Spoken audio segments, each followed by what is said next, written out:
अपन लोगों ने वैसे इसका मंगलाचरण गुरु पूर्णिमा के दिन कर लिया था। 2 दिन लेट हो गए, एक चतुर्मास में 2 दिन कम हो गए ना, 2 दिन। 105 दिन का चतुर्मास में अब 103 दिन बचे। गिनती लगाना पड़ेगी ना भैया। जब भी अवसर मिलते हैं हमारे लिए तो बहुत अच्छे मिलते हैं, और वो आते हैं तो कैसे आते हैं, धीरे धीरे चींटी की चाल आते हैं, और जब जाते हैं तो पंख लगा के उड़ जाते हैं। तो ऐसे अवसरों में अगर हमारा एक क्षण भी अगर छूट गया तो हमारा नुकसान होता है। तो अपन आज चलते हैं मंगलाष्टक। जो आप लोग पूजन करते हैं तो सबसे पहले मंगलाष्टक पढ़ते हैं। तो उस मंगलाष्टक हम पढ़ तो लेते हैं भगवान के सामने, पर उसके अर्थ की तरफ हमारा ध्यान नहीं जाता। हम काम भी करते जाते हैं और मंगलाष्टक पढ़ते जाते हैं, बिना पाठ पढ़ते जाते हैं, थालियाँ सजाते रहते हैं, द्रव्य सजाते रहते हैं, बात भी कर लेते हैं, कुछ करते रहते हैं। पर हमें कैसा करना चाहिए, कैसे भगवान को याद करके मंगलाष्टक करना चाहिए। तो अपन पढ़ते हैं, एक लाइन हम पढ़ेंगे, एक लाइन आप पढ़ाना, उसी को दोहराना। अरिहंतो भगवंत इंद्र महिता सिद्धाश्च सिद्धीश्वरा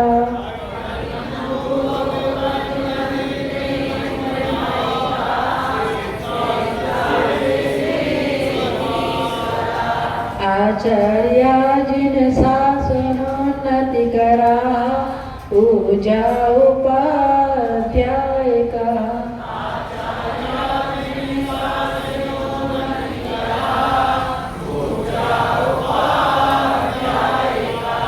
श्री सीतांत सुपाटिका मुनिवरा रत्नात्रया राधिका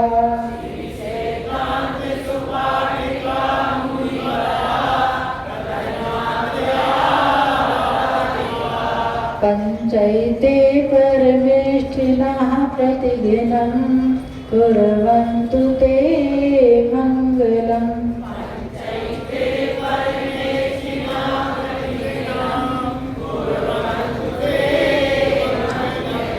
कुर्वन्तु नो मंगलम्, कुर्वन्तु मे मंगलम्। अब सब लोग एक साथ बोलेंगे। अरिहंतो भगवंत इंद्र महिता सिद्धाश्च सिद्धीश्वरा आचार्या जिन शासनोन्नति करा पूजा उपाध्यायिका श्री सिद्धांत सुपाटिका मुनिवरा रत्नात्रया राधिका पंचैते परमेष्ठिनः प्रतिदिनं कुर्वन्तु ते मंगलम्, कुर्वन्तु मे मंगलम्, कुर्वन्तु ते मंगलम्। अपन अर्थ लगाते हैं, इसके अर्थ की तरफ चलते हैं। सबसे पहले की लाइन में इंद्र महिता लिखा है ना, सबसे ऊपर की लाइन में इंद्र महिता। महिता यानी पूजित, इंद्रों के द्वारा पूजित। हम जैसे आज पढ़ाया, कल इसका अर्थ किसी से भी शब्द बाई शब्द पूछ सकते, सब लोग ध्यान से पढ़ेंगे इसलिए। इंद्र महिता, इंद्रों के द्वारा पूजित, महिता यानी पूजित। अरिहंता भगवंत, अरिहंत भगवान, और सिद्धीश्वरा, स्वरा यानी स्वामी, सिद्धि के स्वामी, ईश्वर निकलेगा वहां से, तो ईश्वर यानी स्वामी, सिद्धि के स्वामी। सिद्ध कौन है सिद्धि के स्वामी, तो सिद्ध, सिद्ध यानी सिद्ध भगवान। जिन शासनोन्नति करा, जिन शासन की उन्नति करने वाले, जिन शासन की उन्नति करने वाले कौन है, तो कहा है आचार्य, आचार्य भगवान जो जिन शासन की उन्नति करने वाले हैं, ऐसे आचार्य परमेष्ठी। श्री सिद्धांत सुपाठिका, सुपाठिका यानी पढ़ाने वाली, श्री यानी ज्ञान के धनी, श्री यानी ज्ञान के धनी, सिद्धांत यानी सिद्धांत को अच्छी तरह, सुपाठिका अच्छी, सु यानी अच्छी तरह पढ़ाने वाले, पूज्या उपाध्याय कहा, पूज्य उपाध्याय परमेष्टि, उपाध्याय परमेष्टि को क्या उपमा दी है? श्री सिद्धांत सुपाठिका, श्री यानी ज्ञान के धनी, सिद्धांत को ज्ञान के जो धनी है सिद्धांत को अच्छी तरह पढ़ाते हैं, ऐसे हमारे उपाध्याय परमेष्टि। रत्नत्रया राधिका, रत्नत्रय के आराधक, रत्नत्रय किसके पास होता है? साधु के पास होता है ना। रत्नत्रय जानते होंगे सब, रत्नत्रय को क्या कहलाता है? सम्यक दर्शन, सम्यक ज्ञान और सम्यक चारित्र, ये रत्नत्रय कहलाता है। तो ये रत्नत्रय की आराधना करने वाले, आराधका यानी आराधना करने वाले कौन? मुनि वरहा, साधु, मुनि यानी साधु, परमेष्टि। एति पंच, एति यानी ये पांचों, कौन पांचों? अरहंत भगवान, सिद्ध भगवान, साधु, आचार्य, उपाध्याय और साधु, ये पांचों, ये पंच यानी ये पांचों। परमेष्टि ना यानी परमेष्टि, प्रतिदिन, प्रतिदिन ते मंगलम, तुम्हारा मंगल करें। क्यों करें तुम्हारा मंगल? आप कहें हम तो पढ़ रहे हैं, हम भगवान की पूजन कर रहे हैं, और इसमें लिखा है ते मंगलम, तुम्हारा मंगलम करें। हम दूसरे का मंगल क्यों चाहें? नहीं, ते मंगलम यानी तुम्हारा मंगलम करें। हम अगर दूसरे का भला चाहेंगे तो हमारा भला अपने आप हो जाए, इसलिए पहले कहा है ते मंगलम, हम सबका भला चाहें, सबका मंगल। फिर मे मंगलम, उसमें लगा दो मैं, तो मेरा भी मंगल। और भो मंगलम या नो मंगलम यानी सबका, संसार में जितने भी प्राणी हैं सबका भला हो, सबका मंगल हो, किसी के प्रति हमारी दुर्भावनाएं ना हो। हम पंच परमेष्टि के पास जाएं, जो पंच परमेष्टि कैसे हैं? जो इंद्रों के द्वारा पूजित हैं, ऐसे अरिहंत भगवान, जो सिद्धि के स्वामी हैं, ऐसे सिद्ध भगवान, जो जिन शासन की उन्नति करने वाले हैं, ऐसे आचार्य परमेष्टि, जो ज्ञान से युक्त सिद्धांत को अच्छी तरह पढ़ाने वाले हैं, ऐसे आचार्य परमेष्टि, उपाध्याय परमेष्टि, और जो रत्नत्रय के आराधक है, रत्नत्रय की आराधना करते हैं, ऐसे साधु परमेष्टि। ये पांचों परमेष्टि तुम्हारा मंगल करें, मेरा मंगल करें और सबका मंगल करें। अगर हम एक बात ही कह देंगे वह सबका ही मंगल करें, नो या भू मंगलम कर दें, तो उसमें अपन गर्वित हो जाते हैं। सबके में क्या अपन अलग है क्या? सबका कहेंगे तो हम भी उसमें गर्वित हो जाएंगे, परंतु फिर भी हमारी भावना रहती कि हमने पढ़ा है तो हमारा मंगल भी हो, सबका हो, हमारा भी हो और तुम्हारा सामने वाला का भी हो। ऐसे तीनों कह देते हैं, ते, ने और भो या नो, तीनों सब लग जाते हैं। तो इसमें क्या किया है? इंद्रों के द्वारा जो पंच परमेष्टि पूजित हैं, वे सब हमारा सबका मंगल करें। अब पंच परमेष्टि होते हैं, सब जानते हैं कितने परमेष्टि होते हैं? 5। अब यहाँ से सब लोग चुप रहेंगे, यहाँ से बोलेंगे कोई भी भाई, कैसे भी बोल सकते हैं। अरिहंत परमेष्टि के कितने मूल गुण होते हैं? 46। सबको मालूम है कितने मूल गुण होते हैं? 46। सिद्ध भगवान के कितने होते हैं? 8। आचार्य परमेष्टि के कितने होते हैं? 36। उपाध्याय परमेष्टि के 25 और साधु परमेष्टि के 28। अच्छा, माता जी कह रही है माता जी इन सबको तो आ रहे हैं, इन लोगों को आते हैं कि नहीं? आप लोगों को मालूम है पंच परमेष्टि के मूल गुण कितने होते हैं? मालूम है? नहीं मालूम? कुछ लोगों को मालूम है। देखो आज याद करके आना, कल हम पूछ सकते हैं। अरिहंत भगवान के 46 मूल गुण, 46 कौन कौन सी होती है ये मालूम है? तो फिर 1-2 लाइन में याद कर लो। जन्म के 10, देवों के केवल ज्ञान के 10 और देवों के द्वारा होने वाले 14 और 8 प्रातिहार्य और 4 अनंत चतुष्ट, 46 हो गए। एक अपन अगर पहले दूसरे भाग आपने पढ़े होंगे तो शायद तीसरे या चौथे भाग में हमें पढ़ा था पाठशाला में। 10 ही अति से जन्म के 10 ही केवल ज्ञान 14 होते देवगत ये 34 है जान। 34 ये हो गए और 8 प्रातिहार्य और 4 अनंत चतुष्ट। इस प्रकार 46 मूलगुण अनंत भगवान अनंत भगवान सिद्ध भगवान के प्रतिदिन अपन पढ़ते हैं ना। संपत्तनानंद अंसठ वीर्य सुतहे अवमानम अगुरु लघुम अट्टवानति सिद्धांत। ये सिद्ध परमेष्टि के 8 मूल। फिर आचार्य के आचार्य 36 के व्रत अपन करते हैं तो उसमें क्या है 36 में कितने मूल गुण है? 10 धर्म 12 तप 5 पंचाचार 3 मुक्ति हो गए बात 6 आवश्यक। ये इस प्रकार आचार्य परमेष्टि के 36 मूल गुण। कितने हुए भैया लोग बताएंगे? 36 मूल गुण आचार्य के कौन कौन से होते हैं? 6 आवश्यक। पीछे वाले सब लोग सुने देखो 12 सबसे ज्यादा संख्या 12 की 12 कोई नहीं बोलेगा सब पीछे वाले बोले 12 तप 10 धर्म। फिर 10 के बाद और छोटी संख्या कौन सी? तो 6 आवश्यक। फिर 6 के बाद उसके आधे कर दो तो 3 5 पंच आचार और 3 गुप्ती। इस प्रकार आचार्य जी के 36 हुए।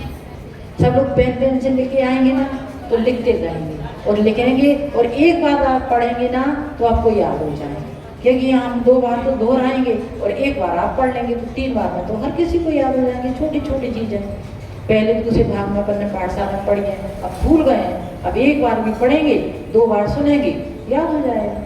फिर उपाध्याय परमेष्टि इनके 25 मूल गुण। 25 कौन कौन से? 11 अंग और 14 पूर्व। इनको ज्ञान रहता है। ये आचार्य उपाध्याय परमेष्टि के 25 मूल गुण हैं। फिर आते हैं साधु के 28 मूल गुण। सब लोग परिचित होंगे शायद मालूम है साधु के 28 मूल गुण कौन कौन से होते हैं? 3 चीजें हैं। 5 महाव्रत 5 समति 5 इंद्रिय निरोध। 5 इंद्रिय जानते कौन कौन सी है? कौन कौन सी 5 इंद्रिय? स्पर्शन रसना घ्राण चक्षु और कर्म। तो ऐसी 5 इंद्रिय निरोध यानी 5 इंद्रियों पर रोक लगाना है ना 5। तो 5 महाव्रत 5 समिति 5 इंद्रिय रोध और 6 आवश्यक। 6 आवश्यक मालूम है ना? 6 आवश्यक और शेष 7 शेष गुण।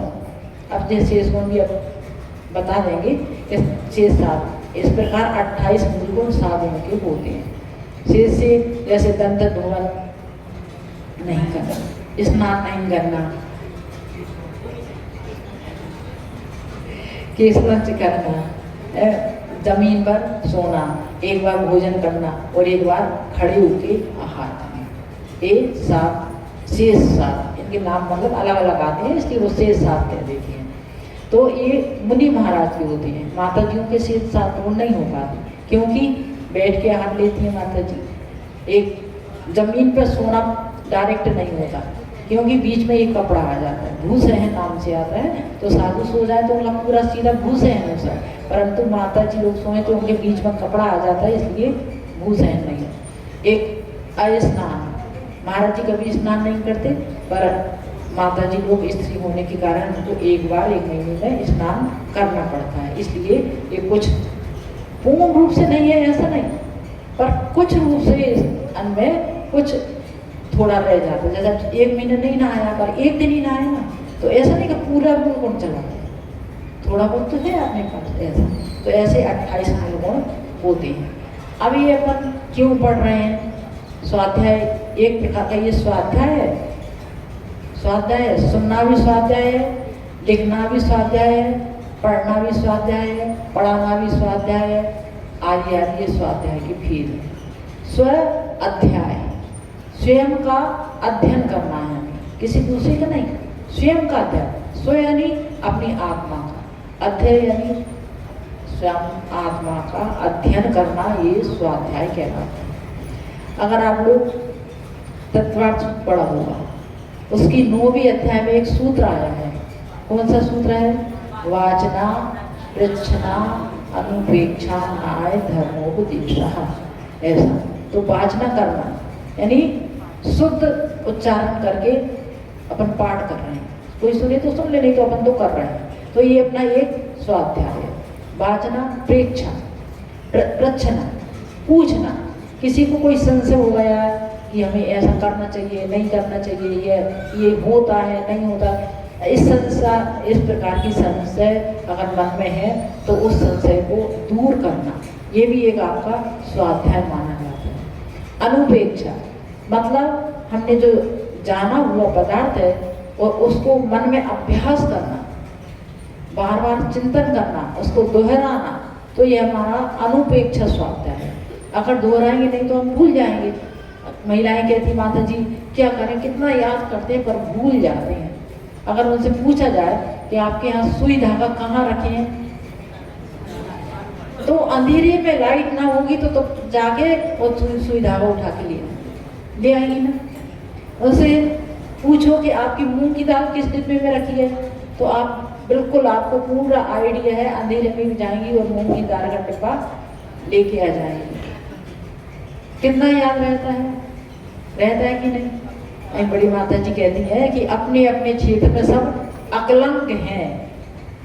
अकलंक मतलब एक बार में ही सब कुछ याद हो जाता है, और धर्म के क्षेत्र में निकलंक नहीं, निकलंक को 2 बार में हो जाता है, अकलंक को 1 बार में होता है। पर ये अपन अकलंक निकलंक तो कुछ है ही नहीं, अपन तो कलंक है बस। कि हम 50 बार याद कर लें तो भी हम 50 बार याद करने के बाद महीना 2 महीने तो याद रहता है, और फिर अगर उसको फेरते नहीं है तो बिसर जाता है। इसलिए कहते हैं ना, पान सड़ा क्यों, घोड़ा अड़ा क्यों, रोटी जली क्यों न, और बुद्धि बिसरी क्यों, विद्या बिसरी क्यों? क्योंकि फेरा नहीं। अगर हम पान को पलटेंगे नहीं तो सड़ जाता है, रोटी को पलटेंगे नहीं तो जल जाएगी, और घोड़े को एक जगह खड़ा कर देंगे तो वो वहीं अड़ जाएगा, अड़ियल टट्टू हो जाता है। और विद्या को हम बार बार पढ़ेंगे नहीं तो वो भी बिसर जाएगी। इसलिए हम पढ़ते रहना चाहिए। हमें भले ही हमें याद नहीं होता कोई बात नहीं, पर साधु सत्संग आते हैं, हम कोई सुनाता है तो जब हमें जल्दी याद हो जाता है कि हाँ ये चीज़ हमने पढ़ी थी ऐसी ऐसी। तो इसलिए इसका बार बार अपने अनुपेक्षा नाम का एक स्वाध्याय है कि हमें इसको बार बार दोहराना चाहिए। फिर आता है इसके बाद आमनाय। आमनाय में शुद्ध उच्चारण करना। अपन गाथाएं पढ़ते हैं, ये मंगलाष्टक भी अपन ने पढ़ा, तो इसका शुद्ध उच्चारण करना भी एक प्रकार का हमारा स्वाध्याय है। इसमें क्या मात्रा कहाँ लगी, कहाँ विसर्ग है, हम कहाँ एक मात्रा बढ़ा रहे हैं, कहाँ की मात्रा घटा रहे हैं, कहाँ का विसर्ग बोल रहे हैं, कहाँ का रा छोड़ दिया, कहाँ की बिंदी छोड़ दी, ये सब बात का ध्यान करके हम पढ़ें, शुद्ध उच्चारण के साथ पढ़ें, तो हमारा ये आमनाय स्वाध्याय हो जाता है। आपने पुष्पदंत भूतबली श्रुतपंचमी के दिन अगर कहानी पढ़ी हो या नहीं भी पढ़ी हो तो पढ़ के देख लेना। 2 महाराज जी थे, पुष्पदंत और भूतबली। अब उनका पुष्पदंत भूतबली नाम नहीं था, उनके आचार्य धरसेन महाराज जी थे उनके गुरु। अब ये कहानी बहुत लंबी है, फिर भी इतना बता दें कि जब वो विद्या सिद्ध उनके गुरु ने कहा कि हम तुम्हें पूरा ज्ञान देना है, इसलिए पहले तुम विद्या सिद्ध करके बताओ, तो उन दोनों महाराजियों को एक एक मंत्र दे दिए कि जाओ आप इसको सिद्धि करने जाओ। और वो जंगल में चले जाते हैं, 3 उपवास के साथ उन्होंने विद्या सिद्ध की। पर महाराज जी ने उनको चला के एक को एक शब्द ज़्यादा लिख दिया उस मंत्र में, और एक को एक शब्द कम कर दिया, और दोनों को 2 दे दिए, जाओ सिद्धि करो। जब वो सिद्धि करने बैठे, मंत्र सिद्ध तो हो गया 3 दिन में, पर क्या हुआ, मंत्र सिद्धि के साथ उनके सामने मंत्र सिद्धि हुई, इसलिए 2 देवियां आ गई, 2 विद्याएं आ गई। एक के पास जिसको कम शब्द था, जिसने मंत्र 2 महाराज जी ने मंत्र सिद्ध किया था, उनके सामने आई एक कानी देवी, और जिनको एक शब्द ज़्यादा वाला दिया था उनके पास आई बड़े दांत वाली देवी। महाराज जी ने देखा कि हमें विद्या सिद्ध हो गई है और ये देवियां हमारे पास आ गई हैं। मतलब देवियां तो सर्वांग सुंदर होती हैं, क्योंकि देव कभी क्रूर नहीं होते, पर ये देवियां ऐसी क्यों? एक के आंख नहीं है और एक के दांत बड़े हैं। उन्होंने अपना अपना हिसाब लगाया कि अरे कुछ ना कुछ गड़बड़ी है हमारे मंत्र में। जब उन्होंने देखा कि अरे इस मंत्र में हमारे में एक शब्द कम है, इसलिए एक कानी देवी हमारे सामने आई। दूसरे महाराज जी ने देखा कि अरे विद्या सिद्ध हो गई, पर इसमें कोई ना कोई शब्द ज्यादा है, इसलिए उसके दांत बाहर निकले। तो उन्होंने पुनः उन शब्दों को सुधारा और पुनः सिद्धि की। तो फिर उनके पास अच्छे से उनको सर्वांग सुंदर देवियां आई। फिर वो अपनी विद्या सिद्ध करके महाराज जी के पास पहुंचे। महाराज जी से कहा कि महाराज जी, आपने जो विद्या दी हम सिद्ध करके लाए हैं, परंतु उसमें इतनी बात है कि एक में एक हमारी विद्या जो आपने हमें दी उसमें एक शब्द कम था, इसलिए हमने एक शब्द उसमें बढ़ा के अच्छे से विद्या सिद्ध की।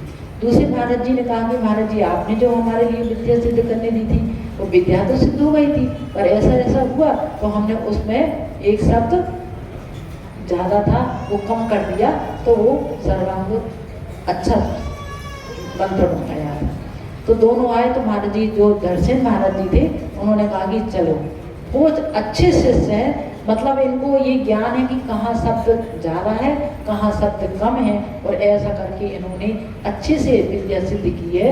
ये बहुत होशियार हैं और उन्होंने अपना पूरा ज्ञान उन दोनों साधुओं को दे दिया। और वो किसको दिया था आपको मालूम है? जो शास्त्र आप छू नहीं सकते, षटखंडागम ग्रंथ है ना, आप लोगों को छूने का अधिकार भी नहीं, ऐसे शास्त्र पुष्पदंत, और जब जिन्होंने एक शब्द कम करके और उस विद्या को सिद्ध की थी, तो वो दांत वाले जिनको दांत बड़े दिखे थे, तो उनका नाम रख दिया महाराज जी ने पुष्पदंत, क्योंकि दांतों की पंथी अच्छी हो गई थी, इसलिए पुष्पदंत। और जो एक कानी स्त्री, मतलब कानी देवी जिनके पास आई थी, उन महाराज जी का नाम रख दिया भूतबली, क्योंकि भूतों की द्वारा उनको विद्या सिद्ध हुई थी, इसलिए भूतबली और पुष्पदंत। उन्होंने लिए धर्षण महाराज जी ने पूरा ज्ञान दे दिया, और उस ज्ञान के माध्यम से उन दोनों महाराज जियों ने जो षटखंडागम, महाबंध आदि पुस्तकें हैं, 40 पुस्तक, जिनको श्रावक छू भी नहीं सकते, तो ऐसी वो पुस्तकों की लिखाई उन्होंने की अपने ज्ञान के माध्यम से। तो ऐसे ही ये आमनाय स्वाध्याय है। अगर एक शब्द हम कम पढ़ते हैं, एक शब्द ज़्यादा पढ़ते हैं, तो हमें इसका फल पूरा नहीं मिलता। जैसे दोनों महाराज जी का हुआ ना, ऐसा ही। तो हम कोई भी शास्त्र पढ़ें, चाहे वो नमोकार मंत्र ही क्यों ना हो, उसको भी हम सही उच्चारण के साथ पढ़ेंगे तो ही वो हमारा काम करेगा। मंत्र तो मंत्र ही होता है। हम बताएंगे कि एक एक शब्द नमोकार मंत्र में भी ओम ह्रीम रा, जो आप साथी धारण पढ़ते हैं, एक एक शब्द एक एक मंत्र का कितना अच्छा उसका अर्थ निकलता है। और हम जल्दी जल्दी पढ़ते हैं तो रा की जगह री कर देते हैं, रूम कर देते हैं, कभी बिंदी अलग कर देते हैं, कहीं डंडा अलग कर देते हैं। नहीं, अगर शुद्ध अपन पढ़ते हैं तो वो भी हमारा एक आमनाय नाम का स्वाध्याय होता है। फिर इसके बाद आता है वाचना। वाचना यानी शब्द जो हम जिह्वा से और हमारे करने से निकलते हैं, गले से। देखो गाय आ रही है पीछे, किसी को काटना दे।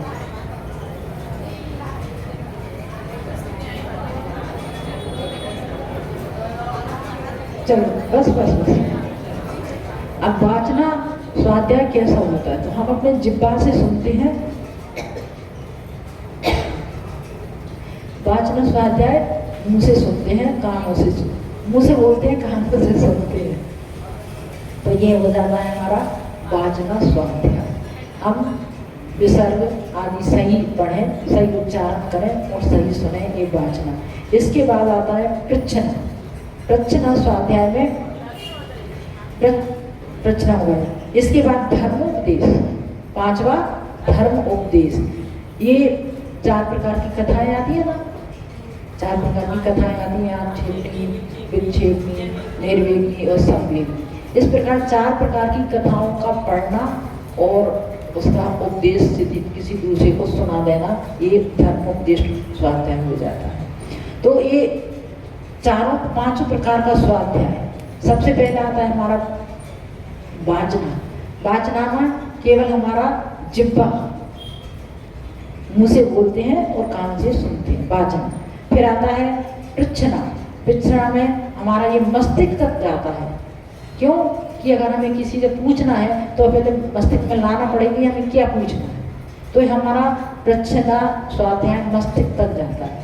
फिर आता है अनुप्रेक्षा।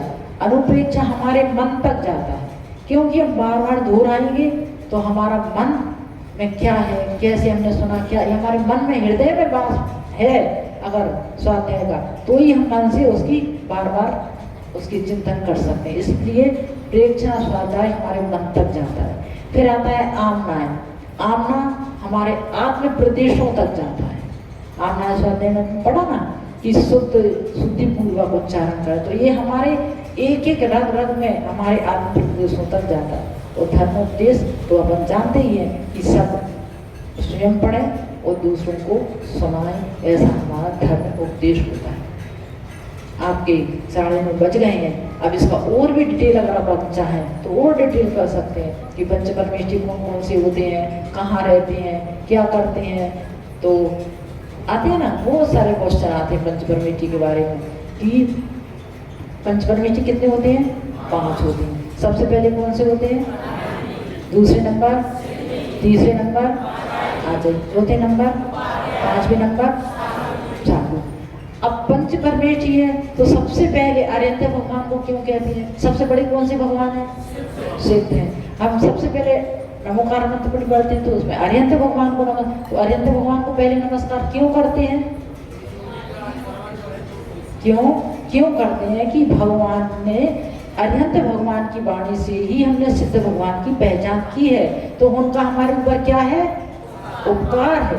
अरिहंत भगवान हमारे उपकारी हैं, उनके उपकार को हम चुकाने के लिए, तो उनके उपकार के कारण हम पहले सिद्ध भगवान को हमने पहचाना है, उनको हम नमोस्तु कर रहे हैं। वो कैसे हैं, उन्होंने कैसे कर्मों को नष्ट किया, ये सब मार्ग हमें किसने बताया है? अरिहंत भगवान ने। इसलिए हम उनका उपकार में पहले उनको नमस्कार करते हैं, फिर सिद्ध भगवान को, फिर आचार्य, फिर उपाध्याय और साधु भगवान को नमस्कार करते हैं। तो ये 5 परमेष्ठी कहाँ रहते हैं? कहाँ रहते हैं? देखो 4 परमेष्ठी तो हमारे यहाँ 2.5 द्वीप में रहते हैं। 2.5 द्वीप कितना है? 45 लाख योजन का। तो यहाँ 4 परमेष्ठी रहते हैं और 1 परमेष्ठी सिद्ध सलाम है, तनुबार पले में। अब आप कहेंगे माता ये अरिहंत परमेष्ठी तो दिखते नहीं है, आचार्य उपाध्याय साधु तो दिखते हैं, परंतु ये पंचम काल में अरिहंत परमेष्ठी यहाँ होते नहीं है, इसलिए हमें नहीं दिखती। ऐसे पंच परमेष्ठी होती है, क्योंकि चतुर्थ काल में होते हैं तो वहाँ चतुर्थ काल में हमें 4 परमेष्ठी दिख जाती हैं। अगर हम देखें कि 5 परमेष्ठी का रंग का ध्यान करें कि पंच परमेष्ठी कितने रंग के, अपन 5 तिरंगा झंडा रहता है, तो वो तिरंगा झंडा तो रहता है स्कूलों में, देश का प्रतीक है। अगर 5 रंग वाला है, ये टमा है, ये अपना पंच परमेष्ठी का प्रतीक है। इसमें जो श्वेत कलर है सबसे बीच में, वो है अरिहंत भगवान का प्रतीक। अरिहंत भगवान का प्रतीक श्वेत कलर, सिद्ध भगवान का लाल, आचार्य परमेष्ठी का पीला और उपाध्याय परमेष्ठी का हरा और साधु परमेष्ठी का नीला या काला। ऐसे पंच परमेष्ठी का हम ध्यान करें तो इन पंच परमेष्ठी 5 रंगों के माध्यम से कर सकते हैं। देखिए बीच में है, सबसे बीच में किसका प्रतीक है? सफेद कलर, अरिहंत भगवान का। सबसे ऊपर कौन से परमेष्ठी है? सिद्ध परमेष्ठी, उनका कौन सा कलर है? लाल। फिर इसके बाद कौन से परमेष्ठी आते हैं? आचार्य। आचार्य परमेष्ठी का कौन सा कलर? पीला। फिर उपाध्याय परमेष्ठी का कौन सा? हरा। और नीचे सबसे नीचे नीला, नीला और काला भी आता है, दोनों आते हैं। तो ऐसे साधु परमेष्ठी का नीला या काला कलर होता है। ऐसे पंच परमेष्ठी की अपन प्रतिदिन उनके सामने जाके इंद्रों के द्वारा जब पूजित हैं, ऐसे अरिहंत, सिद्ध, आचार्य, उपाध्याय और साधु, ये सब 5 परमेष्ठी मेरा मंगल करें, सबका मंगल करें और तुम्हारा भी मंगल हो। ऐसी भावना के साथ आज अपन ने एक छंद पढ़ा, प्रतिदिन आगे आगे बढ़ते जाएंगे। आज अपन थोड़े 10 मिनट और भी लेट हो गए। सभी लोग राइट 8:30 पे हम उपस्थित हो जाएं, 8:45 पर अपनी क्लास शुरू हो जाएगी और 9:30 पर समाप्त हो जाएगी। माता जी एक जिज्ञासा है लोगों की कि जिन जिन परिवारों ने कलश की स्थापना की है उनको कौन सी जाप देना है, क्या करना है, ताकि